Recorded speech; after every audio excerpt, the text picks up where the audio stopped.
Halo telur, selamat datang di Media United, channel fans MU paling netral. Menang dipuji, kalah dibully. Ya, di video kali ini kita akan diskusi-diskusi santai terkait beberapa update terbaru dari Manchester United. Oke, langsung aja tanpa berlama-lama kita masuk ke berita yang pertama. Melansir dari ESPN, Erik ten Hag telah mempersiapkan diri seperti biasa untuk pertandingan Manchester United berikutnya melawan Brentford. Ia telah menghubungi anggota stafnya yang berada di Manchester United selama jeda internasional. Ya, seperti yang kita tahu, untuk sementara ini memang masih belum ada keberlanjutan terkait kepastian dari Erik ten Hag apakah masih tetap berada di Manchester United sebagai pelatih atau justru ada perubahan besar yang akan dilakukan oleh pihak manajemen. Karena menurutku kalau kita lihat secara lebih jauh, rapat kemarin memang merupakan agenda bulanan dari pihak internal Manchester United. Ya, rapat pertemuan rutin lah setiap bulan. Dan memang pertemuan itu bukan pertemuan yang secara khusus hanya membahas nasib dari Erik ten Hag. Memang di dalam pertemuan tersebut pasti akan ada pembahasan terkait situasi dari Erik ten Hag. Namun sepertinya Ineos juga tidak mau terlalu bereaksi secara berlebihan terkait kondisi saat ini. Dan kayaknya cenderung memberi kesempatan lagi bagi Erik ten Hag untuk membuktikan bahwa dia masih layak berada di Manchester United. Mungkin situasinya akan benar-benar berbeda kalau misalkan setelah jeda internasional, ketika melawan Brentford, ketika melawan Fenerbahce nanti tetap mengalami kekalahan. Ya, kalau misalkan situasinya tetap kalah, kayaknya baru akan benar-benar dipecat si Ten Hag ini. Karena apa ya? Karena oke lah, di sebelumnya selama 5 pertandingan tidak meraih kemenangan apapun. Ya, meskipun secara hasil seri itu kan bukan hal yang cukup bagi klub sebesar Manchester United, tetap harus bisa meraih kemenangan. Dan Erik ten Hag ini sudah dikasih kesempatan selama jeda internasional untuk memperbaiki kualitasnya, untuk melakukan evaluasi, untuk melakukan pembenahan bagi para pemainnya, bagi para anak asuhnya. Dan setelah jeda internasional, kalau secara hasil pertandingan masih belum meyakinkan, belum bisa meraih 3 poin, kayaknya juga pihak dari Ineos, pihak dari manajemen juga gregetan gitu loh. Karena tentu sekalipun Erik ten Hag memiliki kewenangan, memiliki kredit karena sudah memenangkan piala di musim sebelumnya gitu loh. Ya, tetap ada batas toleransi gitu loh dari pihak manajemen. Nggak bisa serta-merta ya kalah kita proses. Ya, memecat Erik ten Hag itu adalah salah satu proses juga ya bagi Manchester United untuk ke level yang lebih tinggi gitu loh. Jadi kalau misalkan situasinya masih tidak berubah, Manchester United tetap meraih kekalahan, tetap meraih hasil imbang, kayaknya juga Erik ten Hag nggak akan tetap dipertahankan sampai akhir musim gitu loh. Mentok-mentok ya pas pertengahan musim juga akan diberhentikan gitu loh oleh pihak manajemen, oleh pihak Ineos. Karena kalau kita lihat memang Ineos ini karena kalau kita lihat Ineos ini kan juga memiliki saham klub sepak bola di Liga Prancis ya, OGC Nice itu kan. Dan di klub tersebut juga sering terjadi pergantian pelatih gitu loh. Kalau misalkan tidak ada peningkatan yang signifikan, tidak ada progres yang bagus, juga sering terjadi pergantian pelatih. Dan menurutku di Manchester United bisa terjadi hal seperti itu juga kalau misalkan secara kualitas juga tidak bisa dibuktikan oleh sang pelatih gitu loh. Apalagi klub sebesar Manchester United, memang kita tentu tidak bisa mengesampingkan yang namanya proses. Tapi kembali lagi, klub sebesar Manchester United apa bisa sesabar itu untuk berbicara soal proses yang sangat lama?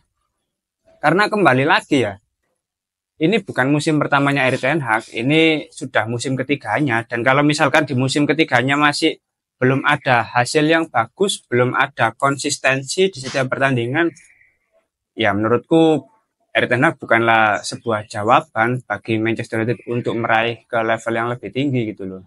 Oke, kita masuk ke berita yang kedua.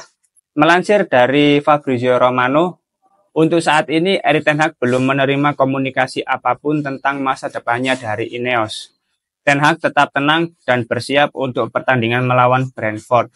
Klub masih berdiskusi secara internal. Ini adalah situasi yang cukup menegangkan.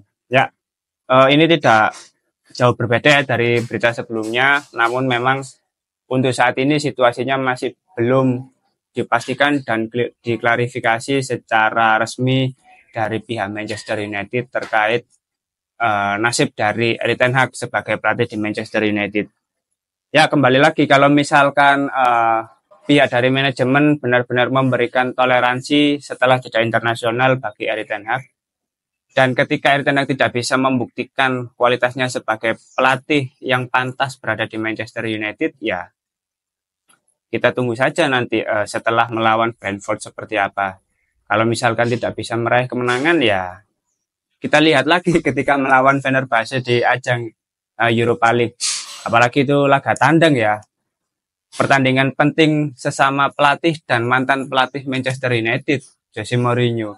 Ya, kalau kalah ya wassalam itu. Karena begini ya teman-teman. Menurutku, meskipun Erik ten Hag selama 2 musim bisa memberikan 2 trofi Carabao Cup dan trofi FA Cup, itu belum cukup bagi Manchester United untuk bisa membuktikan kalau Erik ten Hag ini pantas melatih klub sebesar Manchester United. Karena menurutku tolak ukur utama apakah pelatih itu pantas atau enggak, itu ya bisa bertahan secara konsistensi di Premier League meskipun belum bisa memenangkan trofi Premier League, ya minimal bisa bersaing di 4 besar itu sudah hal yang bagus. Apalagi kalau kita bicara soal Premier League kan tentu bukan hal yang mudah. Tapi karena Premier League ini liga yang menurutku paling kompetitif, itu bisa menjadi tolak ukur, bisa menjadi acuan kalau secara penampilan itu lebih konsisten. Itu patokannya ya dari Premier League gitu loh. Kamu bisa tetap bersaing apa enggak selama 1 musim, apalagi prosesnya sangat panjang. Jadi kalau misalkan selama 1 musim kamu bisa bersaing di 4 besar, ya otomatis itu menunjukkan bahwa secara kualitas, secara performa itu masih bisa dibilang konsisten. Dan kalau bicara soal trofi, ya trofi Carabao Cup, trofi FA Cup. Benar, FA Cup ini kan trofi mayor. Dan ketika final kemarin berhasil mengalahkan Manchester City. Tapi kan di kompetisi Premier League, Manchester United tidak bisa melawan Manchester City loh selama 2 pertemuan.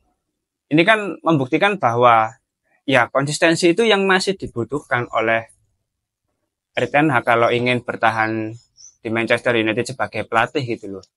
Dan tentu ini bukan hal yang mudah, dan yang mana itu akan menjadi tantangan tersendiri bagi Erik ten Hag gitu loh. Dan memang harus dibuktikan secara hasil di setiap pertandingan. Karena Erik ten Hag di pertandingan terakhir itu mencatatkan rekor-rekor buruknya sendiri loh. Dari musim sebelumnya, dari musim ini bahkan kemarin kan mengalahkan rekornya sendiri di musim sebelumnya. Terkait apa selama 7 pekan hanya meraih 8 poin. Ini kan hasil yang cukup buruk menurutku. Kalau di musim lalu selama 7 pekan di Premier League hanya bisa meraih 9 poin. Hanya bisa meraih 9 poin. Artinya kan ada kemunduran di kompetisi Premier League. Nah, jangan sampai hal ini terjadi secara berkelanjutan di kompetisi Premier League. Apalagi dari musim pertamanya Erik ten Hag di akhir musim berhasil finish di peringkat 3. Di musim keduanya justru finish di peringkat 8. Ini kan sangat peringkat 3 atau peringkat 4 itu lupa aku. Ini kan sangat menurun ya, sangat menurun drastis gitu loh. Dan kalau kita lihat dari musim ini secara start di awal musim sudah cukup buruk, ya pasti akan kesulitan di pekan-pekan berikutnya. Jangan teman-teman jangan terlena dengan apa ya, ini masih awal musim, pertandingan masih panjang. Di awal musim kemarin kan ketika mengalami kekalahan kan masih banyak yang apa ya, menggampangkan gitu loh. Dan terkesan memberi toleransi. Ini masih 2 pertandingan, ini masih awal musim. Ya menurutku justru karena masih awal musim, startnya harus baik. Kita harus mengawali musim dengan baik. Manchester United tidak bisa hanya karena awal musim dengan mudah bilang ini baru awal musim kita masih bisa memenangkan di pertandingan berikutnya. Iya kalau menang, kalau kalah gimana? Ujung-ujungnya sampai pekan ke-7 juga poinnya cuma 8 gitu. Berarti kan sebenarnya masih belum bisa membuktikan secara kualitas gitu loh. Masih belum ada konsistensi bagi para pemain Manchester United dan Erik ten Hag gitu loh. Kalau bisa bersaing di Premier League gitu. Ya sulit kalau misalkan hasilnya terkesan seperti ini, ya mau nggak mau juga Erik ten Hag juga bakal dipecat gitu loh. Oke, kita masuk ke berita yang terakhir. Ini adalah update terbaru dari pemain Manchester United yang mengalami cedera dan tidak terlibat dengan tim nasionalnya di masing-masing negara ya. Yang pertama ini ada Alejandro Garnacho yang memiliki masalah cedera kecil dan ini adalah sebuah tindakan pencegahan. Yang kedua ada Kobbie Mainoo, lalu Mason Mount dan Harry Maguire yang diperkirakan absen selama beberapa minggu, tetapi masih bisa pulih lebih cepat tergantung pada proses rehabilitasi. Selanjutnya ada Noussair Mazraoui yang sedang dirawat dan sedang dianalisa kemungkinan cederanya seperti apa. Semoga tidak ada cedera yang terlalu serius. Lalu yang terakhir ada Amad Diallo yang katanya sedang mengalami sakit atau apa ya, tidak enak badan lah. Karena dia juga absen untuk hadir bersama timnas Pantai Gading. Nah, memang kalau kita lihat beberapa pemain tampaknya cukup kelelahan dan tidak bisa fokus untuk mengikuti laga bersama timnasnya masing-masing ya. Tapi dari sini kita bisa lihat bahwa dengan adanya jadwal yang padat itu tentu cukup menyiksa para pemain, cukup membuat para pemain kewalahan. Dan sepertinya dengan adanya jeda internasional ini pihak klub tidak mau mengambil resiko berlebih. Ya, kita tidak bisa memastikan ya apakah kondisi seperti ini memang karena para pemain ini yang cedera atau para pemain ini yang menghindari untuk bermain bersama timnasnya gitu loh. Karena ya gimana ya, meskipun ketika berada di klub kita libur sementara karena jeda internasional, tapi para pemain kan nggak ada istirahat. Dia tetap bermain bersama negaranya, berjuang demi negaranya. Ya meskipun ada kebanggaan tersendiri ya bermain untuk negaranya, tapi kan ketika bermain bersama klub juga mereka dibayar dengan nominal yang cukup besar dan klub juga menuntut performa yang bagus gitu loh dari para pemain. Ya ini tentu yang akan dirugikan menurutku ya kembali lagi ke para pemain dan pemain membuat laporan palsu terkait cederanya ya kita nggak ada yang tahu ya, tapi